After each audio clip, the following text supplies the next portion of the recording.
Hello good morning student. आज हम इस वीडियो में देखने वाले हैं ट्वेल्थ अकाउंट का ओवरऑल सिलेबस क्या है और ट्वेल्थ अकाउंट को हम कैसे प्रोसीड करने वाले हैं इस साल एट सक्सेस मंत्रा।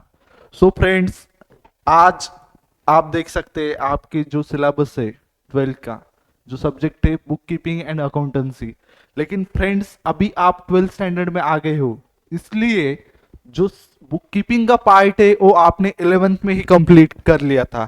आपका introduction to accounting and book keeping से लेकर जो सब्सिडरी बुक तक का सिलेबस था वो आपके बुक कीपिंग में था। लेकिन उससे आगे जो चीजें थी वो सब अकाउंटेंसी में आती थी। और अभी ट्वेल्थ में हम क्या पढ़ने वाले हैं? सिर्फ अकाउंटेंसी पढ़ने वाले फ्रेंड्स। सो आई होप कि आपने 11th में अच्छे से पढ़ाई की होंगी और आप सभी का वार्म वेलकम है ट्वेल्थ स्टैंडर्ड की बैच में। लेकिन फ्रेंड्स, अगर आपने 11th में पढ़ाई नहीं की होगी, आपको 11th में कुछ बेसिक टर्म भी नहीं आते होंगे, आपने ट्वेल्थ में आ गए और अभी सोच रहे कि यार 11th में कर लेता तो बहुत अच्छा रहता, ऐसा होता वैसा होता। लेकिन आप आपको लाइफ ने एक नया चांस दिया है। जैसे स्टूडेंट आप एक स्टैंडर्ड से दूसरे स्टैंडर्ड में जाते हो तो लाइफ क्या करती है, आपको हमेशा एक ब्लैंक पेज देती है आपको आपकी लाइफ लिखने के लिए। फ्रेंड्स, सो स्टूडेंट्स, हमें क्या करना है? जो ट्वेल्थ है अपना, ट्वेल्थ का जो हमारा पैटर्न रहेगा उसमें आपको क्या करना है? आपका आज से ही एक लाइफ का ब्लैंक पेज समझ के आपको स्टडी करनी है। अभी अगर आपने 11th में कुछ भी नहीं किया होगा, समझो 11th स्टैंडर्ड जीरो स्टडी, ऐसा तो नहीं हुआ होगा।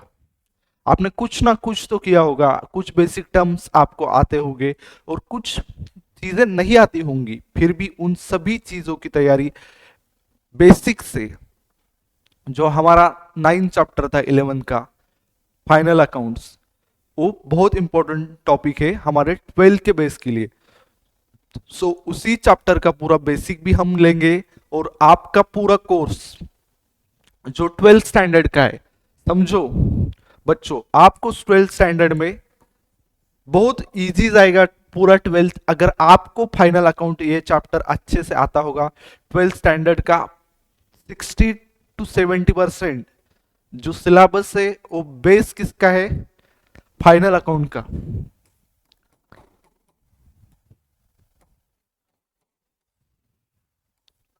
और लगभग कितना परसेंट स्टूडेंट्स? लगभग 50 to 60% फाइनल अकाउंट पे है। और 12th का रिमेनिंग सिलेबस जो है हमारा, जर्नल और जो लेजर चैप्टर थे, उनका बेस है। सो फ्रेंड्स, अगर आपको ये चीजें आती होगी तो बहुत ही बढ़िया, आप अच्छे से 12th स्टैंडर्ड में एक गुड मार्क्स स्कोर कर सकते हैं। और 12th स्टैंडर्ड में बच्चों 100 आउट ऑफ 100, कितने?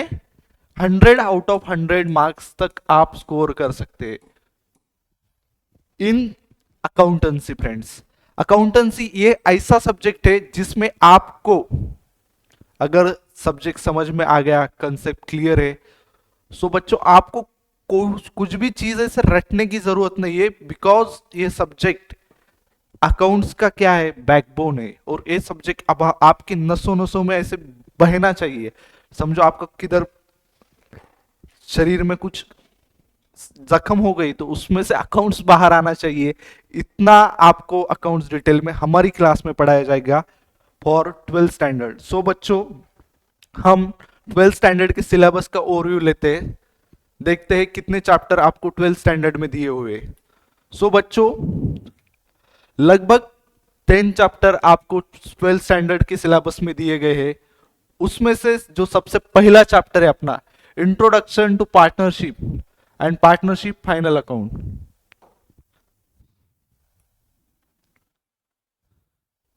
और सेकेंड जो चैप्टर है, अकाउंट्स ऑफ एनपीओ और not for profit concern. So friends, जो फर्स्ट चैप्टर है अपना 12th स्टैंडर्ड के अकाउंट्स का, उसका नाम है introduction to partnership and partnership final account. So बच्चों, पार्टनरशिप क्या होती है, पार्टनरशिप की जरूरत हमें क्यों पड़ती है, और पार्टनरशिप का फाइनल अकाउंट कैसे बनाया जाता है, इन सारी चीजों को डिटेल में हम पढ़ने वाले हैं फर्स्ट चैप्टर में। उसके बाद जो नॉट फॉर प्रॉफिट ऑर्गेनाइजेशन होती है, जैसे हमारे स्कूल है, कॉलेज है, उसके बाद हॉस्पिटल से, चैरिटेबल इंस्टीट्यूट से, उनका भी अकाउंट्स बनाया जाता है। अभी जैसे पार्टनरशिप बनती है तो पार्टनरशिप का बेसिक ऑब्जेक्टिव क्या होता है, हमें प्रॉफिट बनाना है। कोई लॉस बनाने के लिए या लॉस बियर करने के लिए तो पार्टनरशिप नहीं बनाता है। पार्टनरशिप का सबसे पहला सोल मोटिव होता है कि हमें प्रॉफिट शेयर करना है। सो फ्रेंड्स, वैसे ही एनपीओ का सबसे पहला ऑब्जेक्टिव क्या होता है, हमें लोगों की वेलफेयर के लिए काम करना है। लेकिन लोगों का वेलफेयर जब हम करते हैं, सो बच्चों, वो जो एनपीओ क्या कुछ बिजनेस करता है क्या, नहीं करता है। सो एनपीओ को पैसे कहां से मिलते हैं, समझो कोई चैरिटेबल ऑर्गेनाइजेशन है, उसको लोग डोनेशन देते हैं। सो लोगों का पैसा है, उसकी भी अकाउंटिंग करनी चाहिए, कुछ रिस्पॉन्सिबिलिटी बनती है। इसके लिए हमें क्या करना है, जो सेकंड टॉपिक है अपना नॉट फॉर प्रॉफिट कंसर्न, उसमें जो एनपीओ है उनके अकाउंट्स बनाने। उसके बाद फ्रेंड्स, जो third, fourth and fifth chapter है, और उसके बाद सिक्स, ये जो अपने नेक्स्ट फोर चैप्टर है, उसमें से पहला चैप्टर क्या है, एडमिशन ऑफ पार्टनर, सेकेंड है रिटायरमेंट ऑफ पार्टनर, थर्ड है death of partner, and last है dissolution of partnership firm. So friends, first chapter में जैसे हमने देखा था कि हमें पार्टनरशिप फाइनल अकाउंट्स बनाने हैं।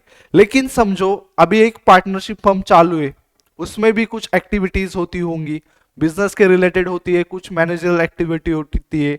समझो कोई पार्टनर फर्म में एडमिट हुआ, एडमिट यानी ज्वाइन हुआ। समझो एक फर्म है,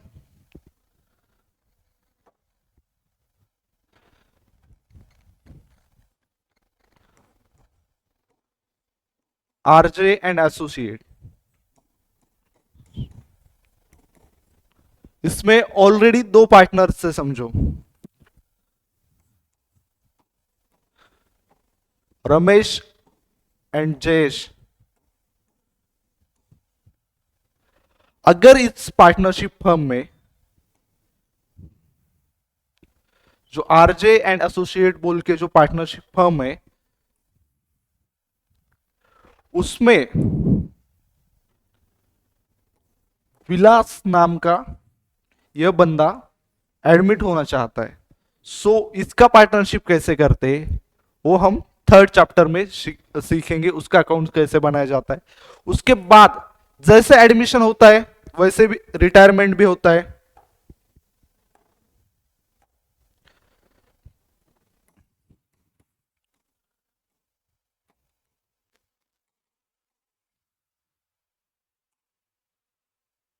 जैसे विलास एडमिट हुआ, वैसे ही कुछ साल बाद क्या हुआ इस पार्टनरशिप फर्म से, समझो 15 साल बाद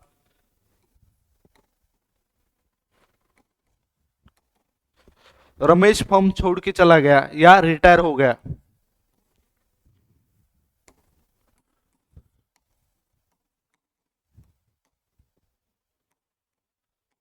तो उस टाइम पे अकाउंट्स कैसे बनाए जाते हैं, वो हम हमारे नेक्स्ट चैप्टर में एडमिशन ऑफ रिटायरमेंट चैप्टर में पढ़ेंगे। और उसके बाद फ्रेंड्स, एक चीज तो आपको पता है, जो दुनिया में आया है उसको कभी ना कभी तो जाना है।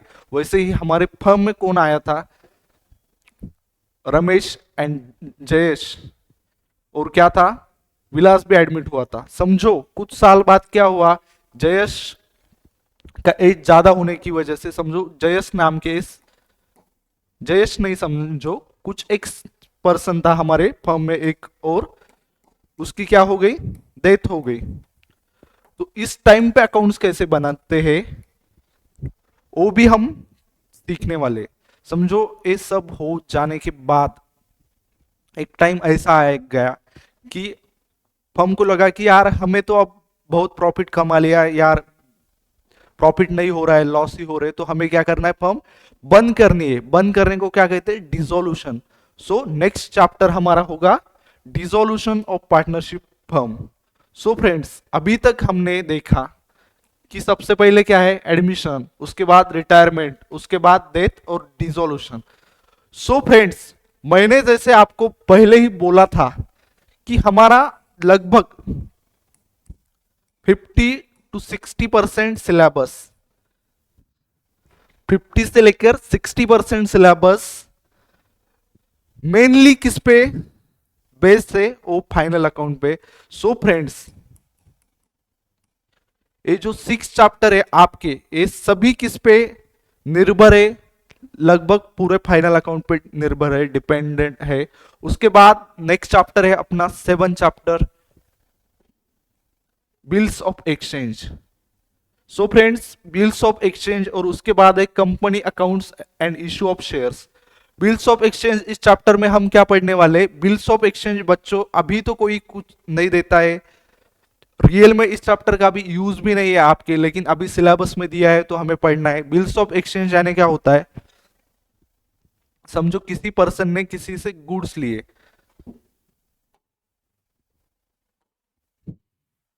समझो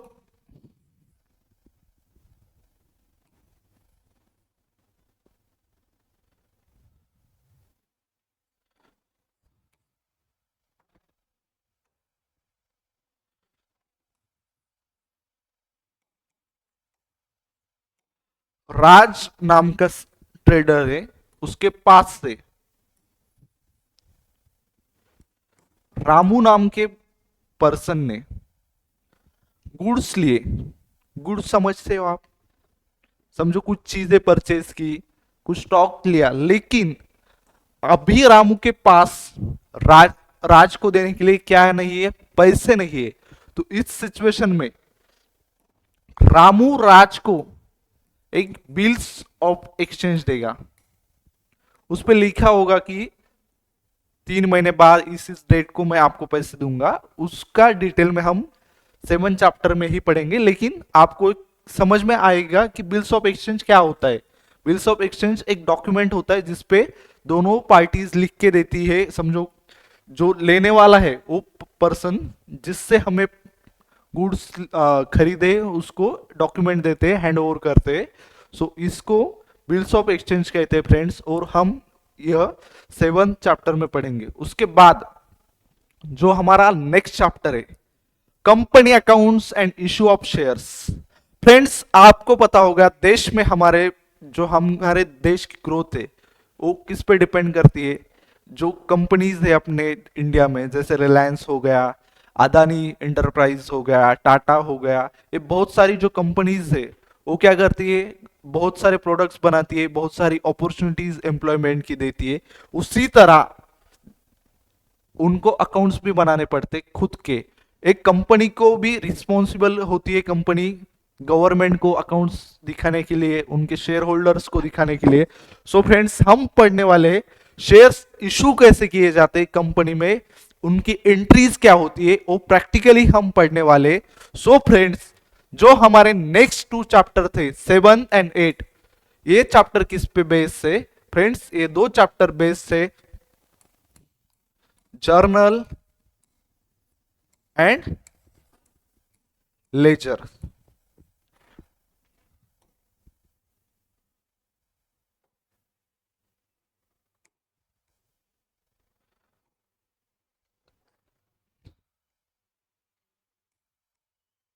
सो फ्रेंड्स, ये 2 चैप्टर हमारे जर्नल और लेजर पे बेस से। उसके बाद जो हमारा 9 चैप्टर है, एनालिसिस ऑफ फाइनेंशियल स्टेटमेंट, इस चैप्टर में हम कंपनी के जो फाइनल अकाउंट्स हमने बनाए हैं, या समझो किसी फर्म के बनाए हैं, सोल प्रोप्राइटर के बनाए हैं, उन सभी फाइनल अकाउंट का हम क्या करेंगे, एनालिसिस करेंगे, उनका कंपैरिजन करेंगे उसके पास्ट ईयर के साथ। सो यह चीजें हम 9 चैप्टर में पढ़ने वाले हैं फ्रेंड्स। उसके बाद जो हमारा 10 चैप्टर है, क्या है, computer in accounting.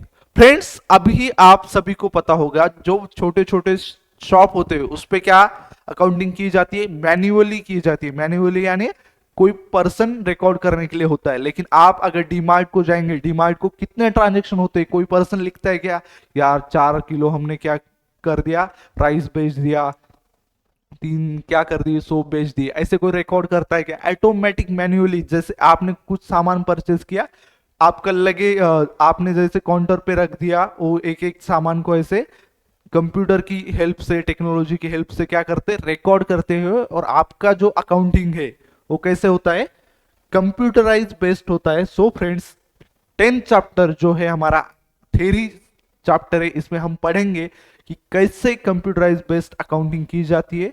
So friends, ये जो था हमारा 12th स्टैंडर्ड के सिलेबस का ओवरव्यू था।